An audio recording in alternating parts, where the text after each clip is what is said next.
I'd like to thank AACR. I know what it takes, all the cancer research. I mean, to talk about us not stopping and resilience. I mean, amazing what you're doing. Absolutely amazing. Just not giving up, not stopping. Every day working it over and over and over again. Welcome to Believe in Progress, the American Association for Cancer Research Foundation podcast. Join us and be inspired by the incredible stories of those who have faced cancer with strength and resilience, and the medical professionals who are working tirelessly to find new treatments and ultimately a cure. Believe in Progress isn't just about the science of cancer. It's about the human side of this disease. Together, we can make progress in the fight against cancer and bring hope to those who need it most.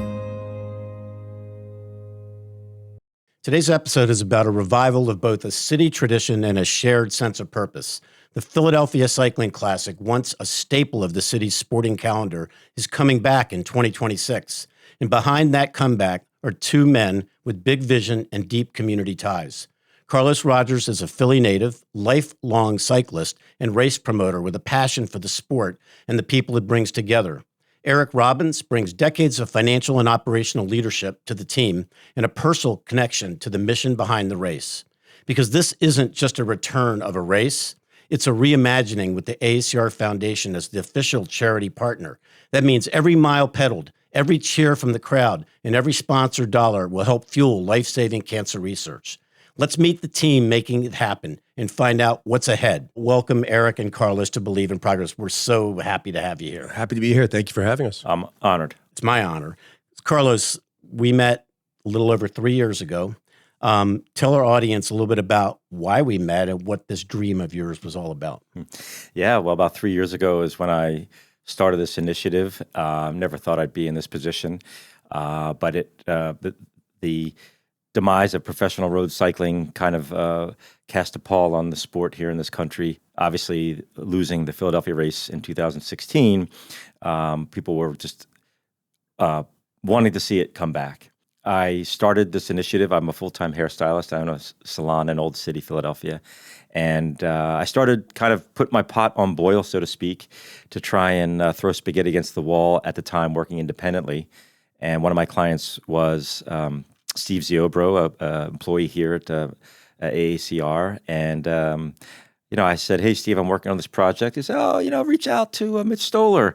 He has connections, and maybe there might be something there. So just a bull in a china shop. I was going for it at all levels, and I think I gave you a phone call. You did, and right off the bat, you were familiar with cycling, yes, from your previous history, as I recall, and you were one of the first ones to be like, "Yep, we're on board in some capacity. Keep me posted." So that I was amazed that initial conversation has gotten to here 3 years later. It's kind of incredible. It's really incredible because, when we met, you had a really nice deck and you had a sponsorship packet all put out, and you knew it was a big challenge, right? I mean, you knew that this was a big challenge because I think you needed a big time sponsor to make this happen. Eric, when did you first meet Carlos? So I've known Carlos for many years. We have been friends, and I knew a little bit about what he was trying to achieve, but not the whole story behind it. Obviously, I'm familiar with the race because living in Philadelphia as long as I have, it's literally an institution. But Carlos reached out to me. We have a mutual friend as well who encouraged him to reach out to me because I'm very proud to be a longtime Philadelphian and just love the city. It's been great to me, and any opportunity I can give back, I'd love to do so. So when he reached out to me, and shared his kind of passion story, I couldn't say no. And I kind of right away kind of knew what needed to be done and who I needed to contact. And so what happened after that? Carlos is a salt of the earth person, and I give him a tremendous amount of credit doing this on his own. I wanted to speak to a good friend, long-term friend of mine, former Mayor Michael Nutter. I knew right away that he would be a huge asset. Also, with his wife is involved in cycling as well. And I didn't give him a choice. I remember the phone call like it was yesterday. I said, "We're going to be doing this together. We have to do this." What was his reaction? He was on board. He really was from the very beginning. He was excited. And the next thing you know, we got together with Carlos. And Carlos has a great story about that. The first time I met Mayor Nutter, I felt I had, Takes 10 seconds to make a good first impression. So I did my best to kind of get him on board. And we had a brief meeting, and I think he was kind of sizing me up to see, did I really do some of the work behind the scenes already to get to this point of meeting him? And then it was a subsequent meeting. I had kind of chided Eric, Eric, what's the mayor think? In between the second meeting, let's go. And I said, you'll know. You'll know. So we had a second meeting. I was kind of pitching again. I could see him mulling it over, and he said, I love Philadelphia. I love this race. And he pointed at me and said, and I believe in you. And I got chills. I got emotional. It was the first time.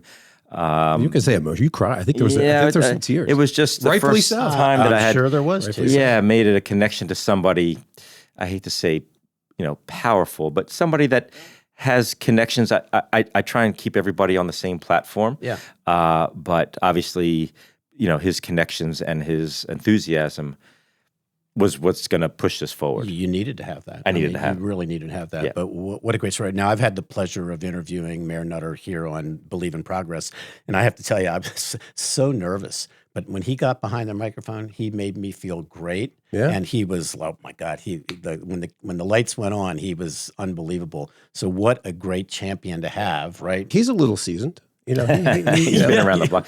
But he says that? I was going to say one thing. He is the true definition of a civil servant. He loves this city and will do anything he can to give back to it. Now, did he bring the cycling classic to the city, or was it just already had been going on while he was still mayor? So he was actually a council person in the 4th District, which includes Manayunk, Wissahickon, Roxborough, East Falls, I think parts of Chestnut Hill. So he was privy to the race as a council person back then. The race started in 1985. Okay. For speed skating enthusiasts, Eric Hayden was the inaugural champion, 5-time gold medal speed skater. Right. Rode for Team 711, one of the first professional I know that team. American teams. He went on to become mayor and was privy to 8 editions as mayor overseeing the race. So he has a long experience with the race. What was the reaction, or what has the reaction been from the cycling community? Immediately around the world. People around the world. Around the world. We have major cycling publications spread the word, and there are teams, directors, riders who know this race, know the history from Europe, South America, Canada, and they know how big it was for not only Philadelphia, but for the country. So everyone's excited to see it back. And Eric, were you familiar with cycling and the cycling community at all? Not really. I mean, perfectly honest, as I said earlier, I'm very familiar with the race. I know what it means to the city and the people of the city. But I ride like the majority of people, but not at this at that level. You're a professional rider? No, I wasn't professional. Okay. So category 1, I guess, which is the highest. He owns a lot of spandex. No, I started racing in right after college in 91 and, moved up the ranks and was surrounded by some great mentors. Some of those races were Pro-Am, where we would race with some of the professionals. And at that time, I got the opportunity in 1994 to participate in the race. At that time, you could kind of turn pro and I got on a combine team out of Lancaster with a bunch of guys that I knew.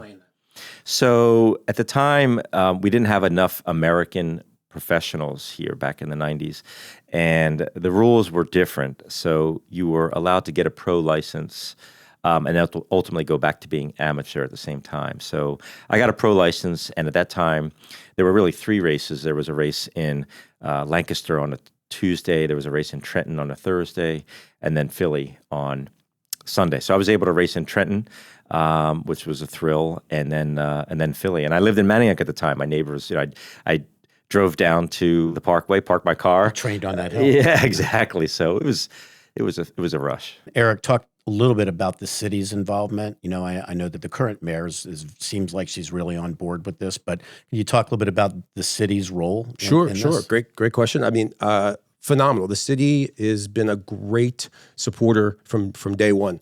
Mayor Parker has been just gone above and beyond to welcome us back, and obviously through Mayor Nutter's help. But it didn't take a lot to sell. I think that they really understood what I keep saying is the true value of what this race means to the city. And they've just been a great partner from the very beginning. So tell me a little more about that value, what it does mean to the city. I think that, you know firsthand when you ask or talk to people about this race, the reaction that you get. I mean, yes, it is one of the most respected one-day races in the world, but it's more than that in respect to what it means to the people here and their reaction to it and their experiences with it and what it means, just to have that be in the city, at the parties, it's a time where we can all slow down and escape the world for a day and be together and come together and have a good time.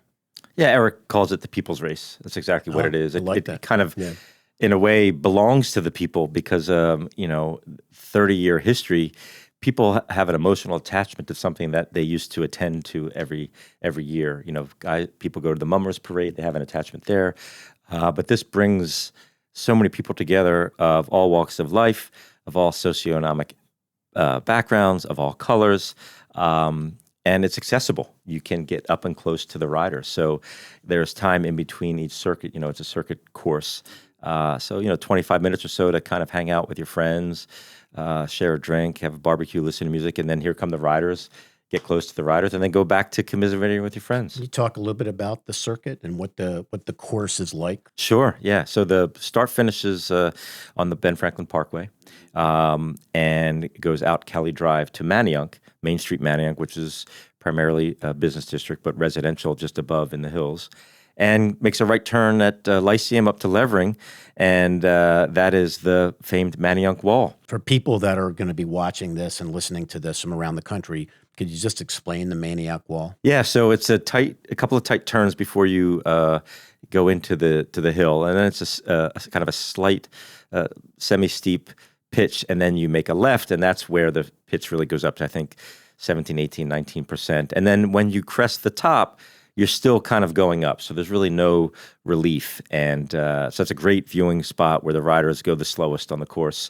And then it comes down Manayunk Avenue, back down to Kelly Drive. And it makes a little jug handle up through Fairmount Park into Strawberry Mansion, around the reservoir, and then comes back down to Kelly Drive again. And then right around the internationally known Boathouse Row, makes a left. And that's another prime viewing spot, Lemon Hill, where people congregate up and around Lemon Hill and then back onto the Parkway. And so it's about a little over 14-mile loop. Does it go around the oval? It does. It goes around Logan Circle and Eakins Oval. And it ends there? Or It ends right on the Parkway. The start finish is right on the Parkway. Wow, that'll be a beautiful view there. Yeah, the riders, they love it, I think, because of the history here in the city, and it's like no other race in the world because of the beauty of this city. When Carlos and I met, 3-4 years ago, we talked about, it was a no-brainer to me to want to get involved with it, but we're a nonprofit organization.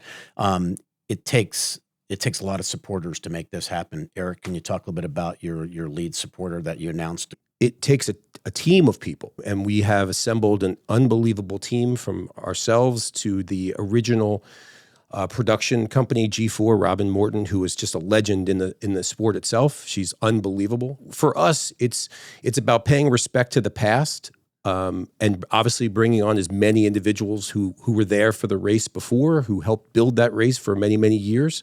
But then look at this race as it went away in 2016. That'll be 10 years from next year when we bring it back, and that's a big change. 10 years is big. So our vision is to bring this, as I mentioned before, in a new way, in a much larger, bigger way than it's ever been done before. And I think we all know it takes support financially. And when Carlos reached out to me, it was not easy. We of course in these economic times reached out to many different companies until we got to our current title sponsor, which is AmeriGas, UGI. And they are phenomenal. I can't say enough good things about them as a company, the individuals who are now running the company.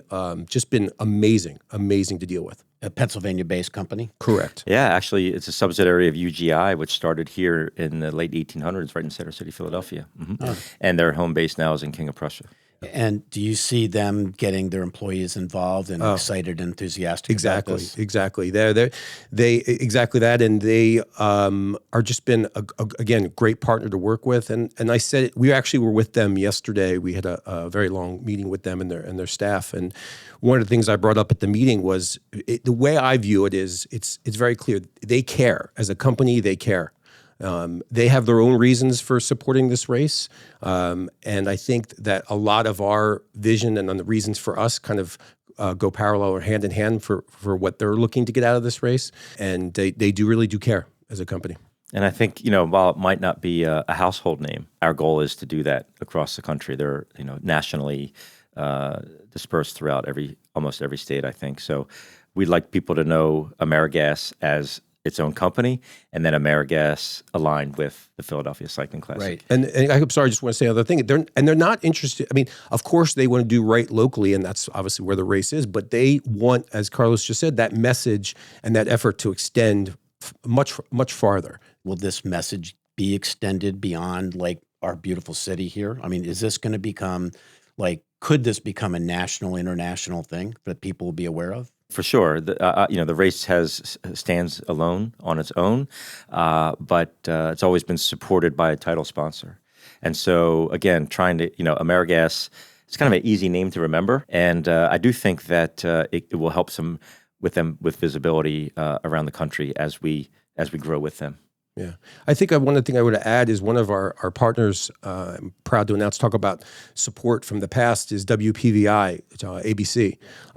Fantastic. Again, a wonderful partner. When we reached out to them, they understood immediately the significance of this relationship and have been, a fantastic partner. So using them to, obviously this will be televised locally, regionally, and streamed internationally. Yeah, and I think part of my ethos from the beginning has been a grassroots approach to utilizing people who are local and want to be passionate and involved. And while we do have to, pay various vendors for their work, the people at PVI did this race years ago. They're familiar with how to televise it. Like Eric said, Robin Morton, could run this race with her eyes blindfolded. All these people coming back together to I kind of say, the bike's just been sitting in the closet. We just got to pull it out and dust it off. Hi, everyone. This is Mitch Stoller, Chief Philanthropic Officer at the AACR and the host of Believe in Progress. I hope you're enjoying today's episode. I wanted to take a quick moment to remind you that your support is vital in our fight against cancer. As we always say at the AACR, cancer research saves lives, but we cannot do that without the generous support of people like you. If you're moved by the stories and insights shared in our podcast, please consider making a donation to AACR by visiting aacr.org. Your contributions help fund essential research and provide support to those affected by cancer. And while you're here, don't forget to subscribe to the Believe in Progress podcast. By subscribing and sharing with your friends and family, you help us reach more people with these important conversations. Thank you for your support. Now let's get back to the episode. Part of having a great race, though, is also, really being well organized and taking care of the riders, because that credibility is out there. And it sounds like you guys are really, that's very important to this. Yeah, I mean, Eric, we talk about it all the time. We want to be transparent. We want to be in partnerships, and we want to be credible. You guys are still actively looking for other partners? We are. And could you just, if people are interested, where do they go? We're easy to find. We even within our website, you can. We'll put up notes from the show notes for Yeah. sure. Yeah, But you're actively looking for. We more are, and partners. we have a number of sponsors in the pipeline that obviously I can't announce today, but we're really excited. And there's obviously a lot of attention. A lot of people want to support the race. And if I can talk about assembling a team. We are looking at this for the long haul. We're not just preparing for next year. We're preparing for many years to come. Right. We've aligned ourselves with the other key partners. One being Athena Global Advisors, who is our kind of our marketing and management arm. Mary Stengel Austin, who's just been fantastic as a strategic advisor, and Divine and Partners is our PR firm. Well, and you've aligned yourself with the American Association for Cancer Research, which I'm elated about. I have a background also in charitable cycling races, and I've seen the power of getting behind an event, and for people that will have the potential to ride this course before the pros ride it, I think is going to be very attractive, and I think it's going to, in my opinion, is going to raise a lot of money for cancer research. Eric, if you don't mind, I know you've had a personal experience with cancer, and so part of the magic, I guess, of our partnership, relates to personal experience with cancer. Do you mind talking a bit about that? Of course. I think all of us have been affected somehow, some way to cancer. My mother passed away from ovarian cancer in early 2004. She really taught myself and my siblings to be very thick-skinned and to be just that, resilient, getting up every day, working hard, but being good people and having good energy. She raised a mensch. Yeah. A nice Jewish boy. Yes, she did. Yeah. Eric is just a fantastic human being, and kudos to his mother for raising such a great guy. I had the pleasure of putting a charitable cycling event on a number of years ago, way before AACR here, and this community is very philanthropically minded, but they're also very cycling minded, and the community gets behind these types of activities. No surprise about Philadelphia, right? And the type of people. So I think this is going to be a home run, and I can't wait to really start getting the word out about this part of that partnership. We again talk about partnerships. We couldn't ask for a better charitable arm that we're associated with. We're proud to be associated with. Thank you. How are the communities? What's their attitudes? We are spending a significant amount of time. And as a matter of fact, we just had a community meeting a couple weeks ago in Manayunk with the different neighborhood groups. It's important for us to be, as Carlos said earlier, transparent. And for people to understand exactly what our mission is and what we're doing and what we're planning. We are working this business literally, it feels like 24 hours a day. But we are fueled by the people that approach us, and literally we don't even know them. They come up to thank us and share with us just how much this race means to them. And when we go to those community meetings, we're reminded, again, how important this race is. Yeah, and I think one thing for me is, and Eric had mentioned at that meeting, we don't profess to get this first race, started without some road bumps along the way. We might miss the mark here and there because we're doing our best to do a great job. And I think part of that grassroots approach is I want to be, and maybe it's a good and bad thing, I want to be accessible, but I can't necessarily do everything for everybody. But I want people to know that there's no smoke and mirrors behind this. There is no wizard behind the curtain, that we are out front, that we're Philadelphians, that we care and we're passionate, and we're just normal people. We're not in it to, certainly become very wealthy off of this. This is an altruistic, started for me as a very altruistic project, just to do something that I know was great for the city. How did you both feel that day when we were at the press conference and there was a line of people and the picture was taken? I was watching you, and I think you were very moved at that moment.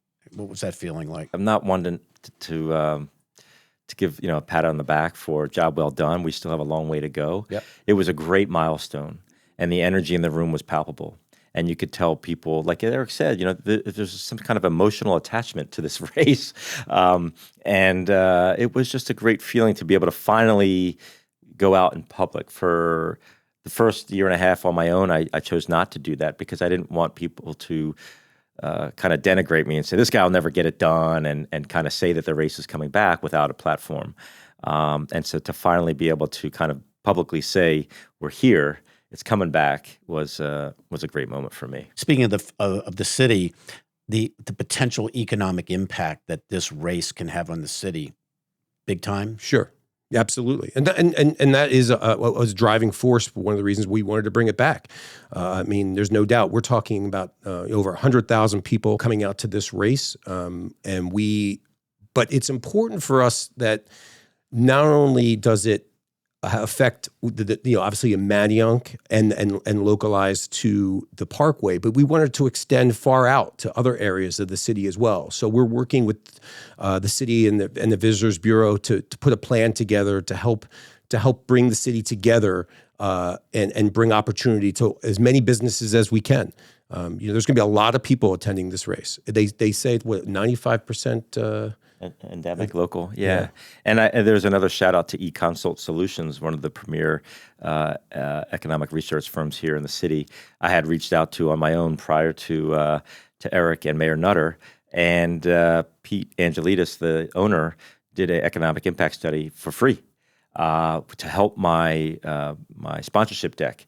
And yeah, it's going to be in the millions in and around the city. So I'm very grateful for the people that have jumped on board who share the same passion. It's going to make a big difference. Yeah, I mean, we're really, again, going back, we're really trying to build a foundation here for many years to come. We're doing it right. Well, and I don't want to forget the people that have helped me along the way. It's very important to me. Of course not. Of course not. And that's what I think I'm so impressed with, that this is like, we're not looking for a one-off, guys. We're looking for an annual event that's going to be around for a long, long time. We have a lot of fun plans in store. It's something else that we're putting together is a fan festival for the whole weekend. With vendors and food, a beer hall, all a big experience. As Carlos mentioned earlier, there's about a half an hour between laps where we really want people to relax, enjoy themselves, and take part. Again, going back to an economic impact, we want people to come out and have a good time. So, Carlos, how many teams will participate, and how do you recruit the teams? How does that work? So there will be professional men's and women's teams from all around the world, maybe around 15 teams, men and women. And Robin has outreach, again, at all four corners of the globe. So she's already put out feelers to about 40 teams. The calendar has gotten bigger and bigger over the years with more races outside of Europe and in Australia, Saudi Arabia, Qatar, Canada. So it's a full calendar. Could this be some teams like that participate in Tour de France, absolutely, and the Giro and things like that? Yep, absolutely. I think so. We'll wait to see what the feedback is. They have to kind of see what their calendar is and what riders they would send here. I'm not so sure that this would be a destination for the premier riders, but we're trying. And I think it gives them an opportunity because they're so used to racing kind of the same races in Europe that to come to America is a novelty for some of these riders, men and women. So it gives them opportunity to explore this side of the country and America.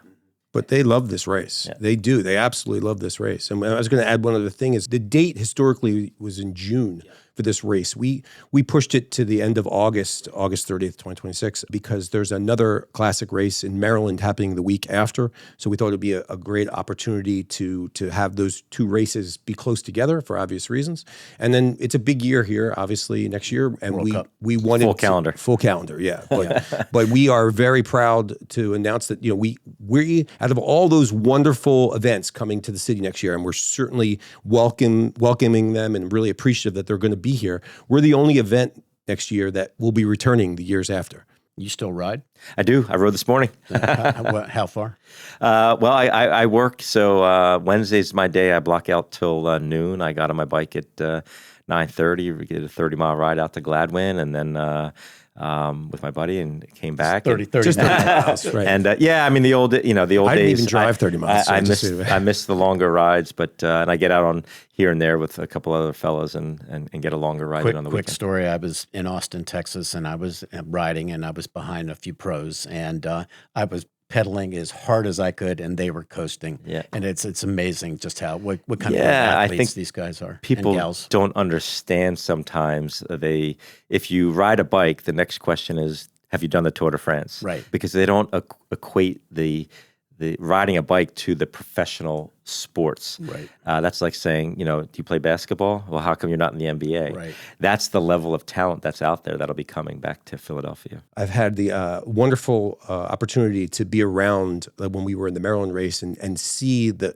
excitement that when these riders are coming by you and the rumble as they're approaching, it's really it's just incredible. It's really incredible. Well, I've had the pleasure of being at the Tour de France and watching the riders come flying by, and it's an amazing experience. It's actually chilling. You get goosebumps. Yeah. So August 31st, the day after the ride, what does success look like to both of you? I got to get to the start line first, but you're gonna get there, my friend. I know that. Yeah, I mean. That we have put on a successful event, that we have no major mishaps.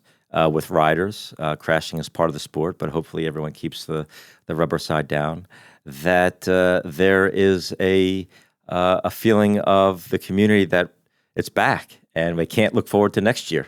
And that's usually what happens right after you're making the plans for next year. What's the shirt say? The classic is back. That's right. I love it. That was Mayor Nutter's. He was determined to have that Yeah. flashed everywhere. So I think it's great. Yeah. Yeah, I think again, to add on to what Carlos said, it's really important for us to have that impact for the city and the people of this great city. We are just, again, honored and privileged to be bringing this race back, and we are doing it for the right reasons. And success really is, as Carlos said, but again, just showcasing this wonderful city internationally, kind of telling this comeback story. And obviously, Philadelphia, no one tells a comeback story more than us. But really just showing how amazing this city is and the people of this great city. Yeah, I mean, this doesn't happen in professional bike racing. Races don't come back at this level. There's a lot that goes into this. There's a lot that goes Right. into it. And once it goes off the calendar, like I'm impressed that Maryland brought it back after the mishap at the bridge there. But, this race grew in stature every year. And it's like pushing a boulder. First of all, it's like looking at a boulder, I can't with this metaphor, on the ground, not even trying to push it uphill. And the first thing you have to do is, well, how do I even move it? What can do I use a hammer, a car, a truck, ropes? And then you got to push this boulder uphill. Right. Still got to do the work. It's though, the right? passion. Yeah. It's the passion and the smiles and the excitement and hearing the stories. I can't believe that I'm in this position that I'm in now. It's exciting and terrifying at the same time. I'm stoked up about this from the cancer research side of it, because I think there's a lot of potential there. I'm stoked up about what's going to happen here with the city of Philadelphia. I'm so happy for you guys and for Mayor Nutter and to with this vision. But I know there's a hell of a lot of work to go into this. But I have a feeling it's going to be a huge success. For many years to come. We're terribly excited, and fortunately, in my family, I haven't been on the downside of anybody with cancer, but so many people have been associated with it. Some of my clients actually, they lose hair and they come back. I had a client today that is in treatment, and she's dealt with hair loss over the years, and I cut her hair today, and it's a challenge, and I'm very empathetic to people who have to go through that themselves. I'm sure it's a very quiet existence when you live it, and then of course for family members and so forth. So whatever we can do to get that message out, and that goes back to our partnerships. It's an open platform to do what we can for others as well. Yeah, and I'd like to add I'd like to thank AACR. I know what it takes, all the cancer research. I mean, talk about us not stopping and resilience. I mean, it's amazing what you're doing. Absolutely amazing. Just not giving up, not stopping, every day working it over and over and over again. Well, thank you. It's similar to that boulder. You got to keep pushing that boulder and keep making an impact and keep getting it up the hill. But activities like this help us dramatically, and it'll get the word out. It'll raise money, and it's going to be a win-win for everybody. Unbelievable organization. Thank you. So you guys are great. Thank you so much for your time. I've really appreciated it. Thank you. Thanks so much, Mitch. Yeah, you got it. Thank you to Carlos and Eric for your leadership and vision. Reviving the Philadelphia Cycling Classic isn't just about bringing back a race. It's about building something bigger, more inclusive, and more meaningful than ever before. To follow the progress or get involved, visit the links in our show notes. And to support cancer research, the powers, the breakthroughs, and hope, visit aacr.org. If you enjoyed this episode, subscribe to Believe in Progress on your favorite podcast platform, because every story of progress starts with people willing to push forward. And remember, cancer research saves lives.